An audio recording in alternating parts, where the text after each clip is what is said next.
ಕಳೆದ ವರ್ಷದಲ್ಲಿ ಆರ್ಥಿಕ ವರ್ಷದಲ್ಲಿ ದಲಿತ ಸಮುದಾಯಗಳ ಶ್ರೇಯೋಭಿವೃದ್ಧಿಗೆ ಏಳಿಗೆಗಾಗಿ ಎಸ್ಸಿಪಿ ಟಿಎಸ್ಪಿ ಹಣವನ್ನ 11,114 ಕೋಟಿ ರೂಪಾಯಿಗಳನ್ನ ಈ ಸರ್ಕಾರ ಬೇರೆ ಬೇರೆ ಕಾರ್ಯಗಳಿಗೆ ದುರುಪಯೋಗಪಡಿಸಿಕೊಂಡಿದ್ದನ್ನ ಅನೇಕ ಬಾರಿ ನಾವು ಮಾತಾಡಿದ್ದೇವೆ. ಅದಾದ ಮೇಲೆ ಈ ಸರ್ಕಾರ ಹೇಳಿದ್ದು, ಮಾನ್ಯ ಮುಖ್ಯಮಂತ್ರಿಗಳು ಮತ್ತು ಸಮಾಜ ಕಲ್ಯಾಣ ಸಚಿವರು ಹೇಳಿದ್ದು ಏನಂತಂದ್ರೆ, ಇಲ್ಲ ನಾವು 70ಯನ್ನ ತೆಗೆದು ಬಿಡ್ತೇವೆ.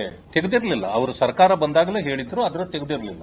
ಆದರೆ ಫೆಬ್ರವರಿಯಲ್ಲಿ ಬಿಲ್ ಪಾಸ್ ಆಯಿತು, 70 ತೆಗೆದು ಬಿಟ್ರು. 70 ತೆಗೆದು ಆದ್ಮೇಲೆ ಮತ್ತೆ ಅವರು ಹಣ ಮತ್ತೆ ತಗೊಳ್ಳೋದಿಲ್ಲ, ಈ ರೀತಿ ಡೈವರ್ಟ್ ಮಾಡೋದಿಲ್ಲ ಅಂತ ನಾವು ಅಂದ್ಕೊಂಡಿದ್ವಿ.